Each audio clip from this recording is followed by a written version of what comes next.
near Hillsborough Avenue. Traffic's moving well.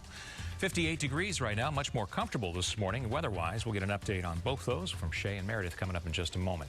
Well, since December's massacre at Sandy Hook Elementary School in Connecticut, gun control has been a hot topic for lawmakers. Colorado's House debated 4 Democratic bills Monday that would include universal background checks for all gun purchasers, banning concealed weapons on college campuses, and limiting the size of ammunition magazines to 15 rounds for firearms and 8 for shotguns. All the bills passed, passed 34 to 31, but not before an emotional debate. All 4 bills now head to Colorado State Senate. 2 Colorado ammunition companies said last week if the bill limiting capacities are signed into law, they would relocate to another state. Let's give an update now on your action weather forecast. As promised, meteorologist Shay Ryan standing by with that. Feels a lot nicer out there this morning. It does. It's a lot more comfortable out there this morning. And the temperatures on the thermometer are about 15 to 20 degrees warmer than they were yesterday at this time. So hopefully you're noticing that it feels more comfortable. Let's go ahead and take a look at just how much warmer it is in Tampa. 19 degrees warmer in Tampa, 11 degrees warmer in St. Pete, 10 degrees warmer in Clearwater. Around Inverness and Brooksville, remember you were waking up to temperatures in the upper 20s yesterday.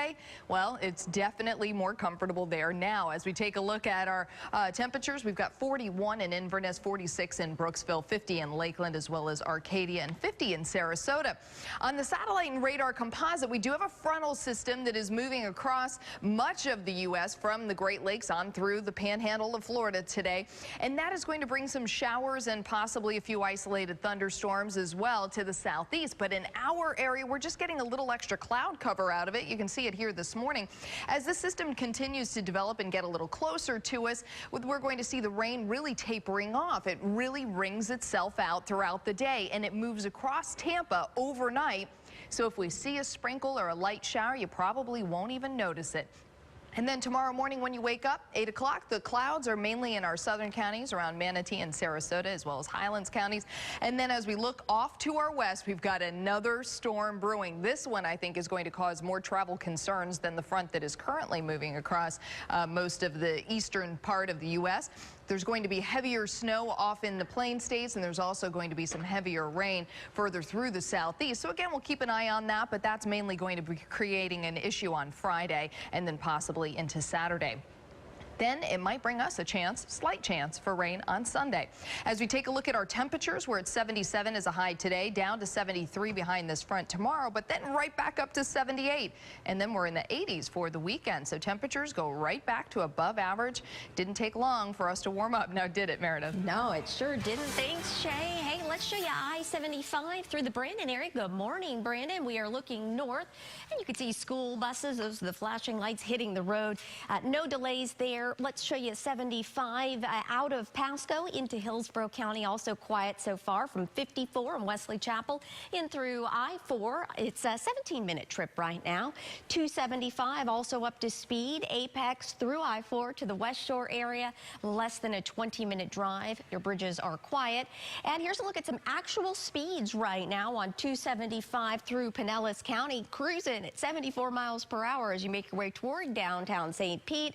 A little bit slower, but at least below the speed limit as you pass through Pinellas Park. You want information about your specific commute? I'll help you out. Just send me a tweet at Tampa Bay Traffic. Dia, back to you. Thank you, Meredith. It's coming up now on 15 minutes after 6. A 16-year-old pregnant girl in Texas is going to keep her baby after reaching an agreement with her parents who allegedly tried to force her to get an abortion.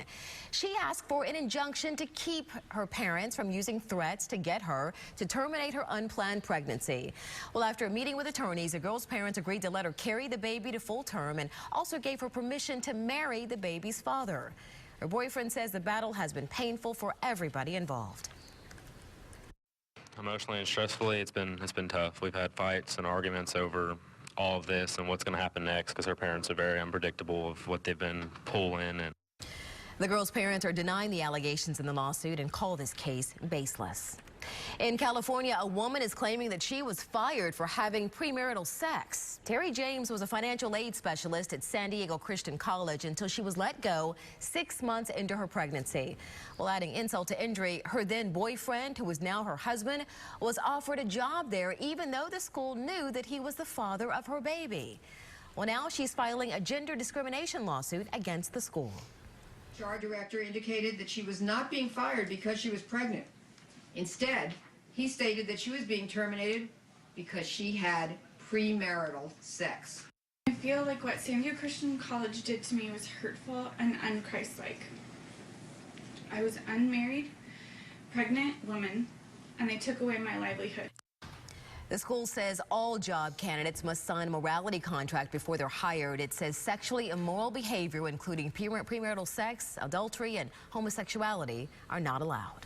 6:16 coming up. The ban Afghanistan President Hamid Karzai is ordering that could leave his country's citizens at risk for insurgent attacks. And also after the break, it's a restaurant that advertises exotic flavors and healthy food, but 100 roaches were also found all over the kitchen, putting this place on Wendy Ryan's dirty dining list. That's tonight at 11. But first, in your morning Tech Bites, a founder of a major tech company admits that it didn't capitalize on cell phones, while Samsung is about to announce its latest smartphone. Here's ABC's Rod Nelson. In today's Tech Bites,